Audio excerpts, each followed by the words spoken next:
Bonjour Evelyne, aujourd'hui on se penche sur un sujet vraiment central en droit administratif, le principe de l'égalité. L'idée de base, elle est simple. L'administration, elle doit respecter le droit. Oui, Mais quand on creuse un peu, on voit que c'est bien plus complexe. C'est essentiel à maîtriser, surtout si on vise une analyse poussée, type dissertation, sur le fonctionnement de l'État. tout à fait. C'est vraiment ce qui garantit qu'on n'est pas face à une administration arbitraire. L'état de droit appliqué à l'administration en somme.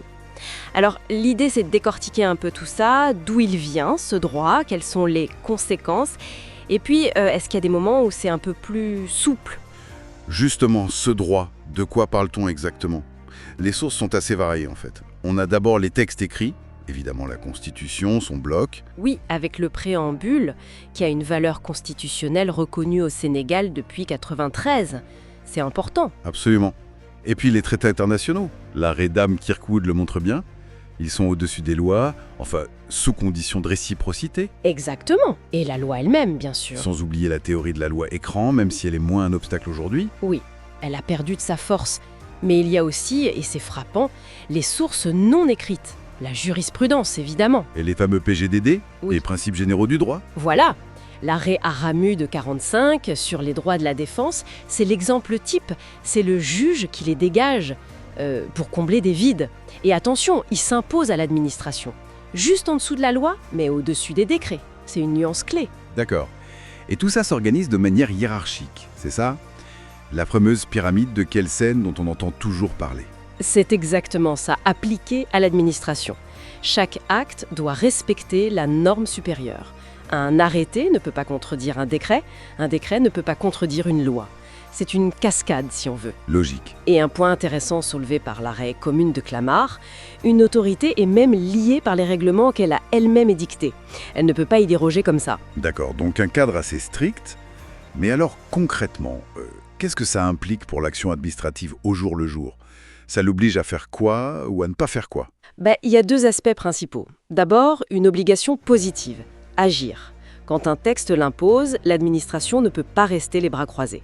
L'arrêt Doublet sur l'ordre public, c'est un bon exemple. Elle doit agir, mais là, quand même un peu de temps, non? Oui, dans un délai raisonnable, comme le dit l'arrêt Dame-Veuve-Renard, on n'exige pas l'instantanéité. D'accord, ça c'est l'obligation de faire.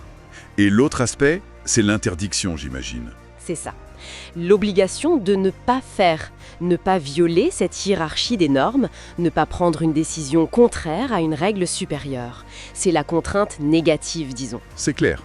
Et si l'administration, elle dérape, si elle ne respecte pas ces règles, quelles sont les sanctions? Alors, la sanction principale, la plus connue, c'est l'annulation de l'acte illégal par le juge administratif. C'est le recours pour excès de pouvoir. L'acte est effacé rétroactivement, comme s'il n'avait jamais existé. C'est très fort comme sanction. Et il n'y a que ça? Non, il y a aussi l'exception d'illégalité. C'est plus subtil. Ça permet, à l'occasion d'un litige précis, d'écarter l'application d'un règlement qu'on estime illégal, mais sans l'annuler pour tout le monde. D'accord. Et pour les cas vraiment graves, les illégalités manifestes. Là, on peut parler d'inexistence juridique. L'acte est tellement vicié qu'il est considéré comme nul et non avenu, un rien juridique. Les délais de recours ne s'appliquent même pas. Et bien sûr, si cette illégalité cause un préjudice, un dommage, la responsabilité de l'administration peut être engagée. Il faudra réparer. Bon, on voit bien le cadre, il est assez rigide. Mais l'administration ne peut pas fonctionner en étant constamment pieds et poings liés, surtout face à l'imprévu ou à la complexité. Les sources doivent bien parler de marge de manœuvre, non? C'est là que ça devient intéressant pour une analyse fine. Absolument. Et c'est là qu'on aborde des notions essentielles. La première, c'est le pouvoir discrétionnaire. Ça arrive quand la loi, elle donne une certaine liberté de choix à l'administration. Elle peut choisir entre plusieurs décisions, toutes légales. Contrairement à la compétence liée, où il n'y a qu'une seule solution possible. Exactement. Mais attention, discrétionnaire, ça ne veut pas dire arbitraire. Le choix doit toujours être guidé par l'intérêt général, respecter les règles de compétence, etc. Et le juge contrôle quand même la légalité de la décision, même s'il ne juge pas l'opportunité. Il vérifie par exemple qu'il n'y ait pas d'erreur manifeste d'appréciation. C'est une liberté encadrée. D'accord. Et pour les situations de crise, les moments vraiment exceptionnels. Là, on entre dans la théorie des circonstances exceptionnelles. C'est une création de la jurisprudence. On pense aux arrêts Herriès de 1918. Damdol et Laurent de 1919. Des périodes troublées. Voilà. Si on est face à une situation vraiment hors norme, guerre, catastrophe naturelle grave, et qu'il est impossible matériellement d'agir en respectant toutes les règles habituelles, alors l'administration peut prendre des mesures qui seraient normalement illégales pour sauvegarder un intérêt public essentiel. Elle peut empiéter sur la loi, par exemple? Oui, ou déroger à des règles de forme, de procédure. Mais c'est temporaire, lié à la crise. Et le juge contrôle, après coup, si les conditions étaient bien réunies et si les mesures étaient nécessaires. C'est un pouvoir sous contrôle a posteriori. Il y a donc des soupapes. Est-ce qu'il y a des domaines où l'action administrative échappe totalement au contrôle du juge? Des zones de non-droit? Oui, il reste ce qu'on appelle les actes de gouvernement.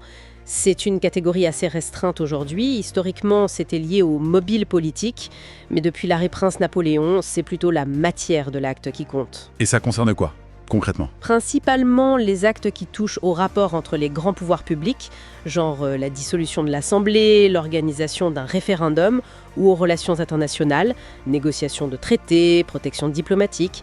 Ces actes-là sont considérés comme non justiciables. Pas de recours pour excès de pouvoir possible. Immunité totale. Pour l'acte lui-même, oui. Sauf pour ces mesures d'application détachables, parfois. Et on pourrait mentionner aussi rapidement les mesures d'ordre intérieur. Dans les prisons, l'armée, les écoles? Oui, longtemps le juge refusait de s'en mêler. Mais depuis quelques années, notamment les arrêts Ardouin et Marie de 95, il accepte de plus en plus de contrôler celles qui ont des effets notables sur la situation des personnes. La zone de non-contrôle se réduit. Donc si on résume, on a une tension constante, n'est-ce pas? D'un côté, un cadre légal strict, nécessaire pour protéger les citoyens et éviter l'arbitraire. Absolument. Et de l'autre, des marges de manœuvre, du pouvoir discrétionnaire, des pouvoirs exceptionnels indispensables pour que l'administration puisse agir efficacement, répondre aux besoins sociaux, gérer les crises. C'est tout à fait ça. L'enjeu, c'est de comprendre cet équilibre délicat. Le droit doit encadrer l'action administrative, mais sans la paralyser. Et d'ailleurs, ça soulève une question, pour aller plus loin, une question très actuelle. Face aux crises complexes qu'on connaît, sanitaires, écologiques, sécuritaires, qui exigent souvent des réponses très rapides, comment on ajuste ce curseur entre le respect, disons scrupuleux de la légalité, et l'impératif d'efficacité de l'action publique? C'est un vrai défi pour l'état de droit aujourd'hui. Une excellente question pour continuer la réflexion. Merci pour cet éclairage.